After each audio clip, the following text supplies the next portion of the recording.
മഹാരാഷ്ട്രയിൽ 4 മാവോയിസ്റ്റുകളെ പോലീസ് വധിച്ചു. ഗഡ്ചിറോളിയിലാണ് ഏറ്റുമുട്ടലുണ്ടായത്. പോലീസ് 36 ലക്ഷം രൂപ തലയ്ക്ക് വിലയിട്ടിരുന്നവരെയാണ് വധിച്ചത്. നിരവധി ആയുധങ്ങളും പിടിച്ചെടുത്തു. ശ്രീനാഥ് ചന്ദ്രനുണ്ട് മുംബൈയിൽ നിന്ന്. ശ്രീനാഥ്, വിവരങ്ങൾ.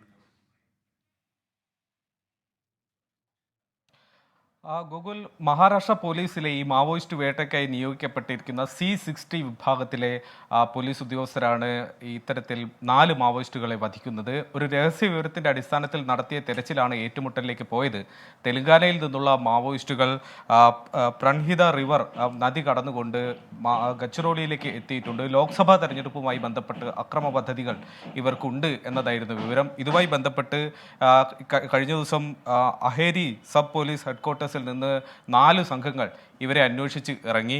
അങ്ങനെ കൊലമർക്ക എന്ന് പറയുന്ന ഒരു മലനിരയാണ്. അവിടെ വെച്ചാണ് ഈ മാവോയിസ്റ്റ് സംഘത്തെ കാണുന്നത്. മാവോയിസ്റ്റ് സംഘം വെടിവെച്ചു എന്നതാണ് പോലീസ് പറയുന്നത്. ഒപ്പം തന്നെ CRPFന്റെ QAT ക്വിക്ക് ആക്ഷൻ ടീമും ഈ പോലീസ് സംഘത്തോടൊപ്പം ഉണ്ടായിരുന്നു. അവർ തിരിച്ചടിച്ചു.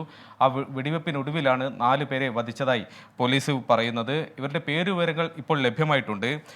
ഒന്ന് ഡിവിഷണൽ കമ്മിറ്റി മെമ്പറായിട്ടുള്ള വർഗീഷ്, ഒപ്പം മക്തു, പിന്നെ 2 പോരാളികളാണ് മാവോയിസ്റ്റ്, കുറുസംഗ് രാജു, കുടിമട്ട വെങ്കടേഷ് എന്നീ 4 പേരെയാണ് ഇപ്പോൾ വധിച്ചിട്ടുള്ളത്. ഇവരിൽ നിന്ന് AK-47 അടക്കമുള്ള ആയുധങ്ങളും കണ്ടെത്തിയിട്ടുണ്ട്. കൂടുതൽ പേർ ഇവർക്ക് ഒപ്പം ഉണ്ടായിരുന്നു എന്നതടക്കമുള്ള കാര്യങ്ങളിൽ തെരച്ചിലുണ്ട്. ഏറ്റുമുട്ടലിന് ശേഷം നടത്തിയ തെരച്ചിലാണ് 4 മൃതദേഹങ്ങൾ കണ്ടെത്തിയത്. കൂടുതൽ പേരുണ്ടാകാനുള്ള സാധ്യത മനസ്സിലാക്കി ഇവിടെ കൂടുതൽ C60 സംഘാംഗങ്ങളെ വിന്യസിച്ചിട്ടുണ്ട്. അവർ തെരച്ചിൽ നടത്തി വരികയാണ്. മഹാരാഷ്ട്ര ഗഡ്ചിറോളിയിലാണ് മാവോയിസ്റ്റുകളുമായി ഏറ്റുമുട്ടലുണ്ടായ 4 മാവോയിസ്റ്റുകളെ കൊലപ്പെടുത്തിയത്.